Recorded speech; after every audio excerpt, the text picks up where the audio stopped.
his family, and companions. Today, God willing, I will explain how to download and save the invoice from the Amazon app. As for me, I bought an item from the Amazon app. I want to download the invoice. I wonder how you will say. The method is very simple as follows. First, we open the Amazon app as follows. Here you have the main page as follows.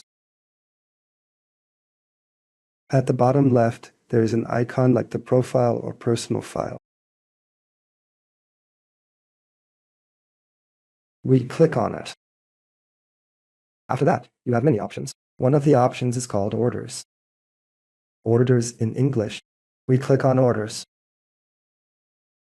After that, there is a list of orders you purchased recently.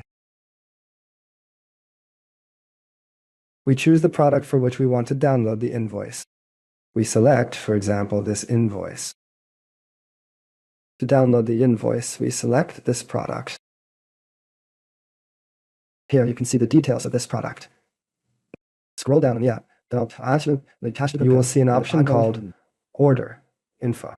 You will also see an option called Download Invoice. That means download the invoice. Click on it like this. Then select Download File or Document. Now, very simply, you will open the file that will appear as a PDF file. Just click once. The invoice will download to your file folder. This invoice is for the purchase you made from the Amazon app. That was the method in brief. Now, God willing, the video is finished, and I will see you in the next video. Peace be upon you, and God's mercy and blessing.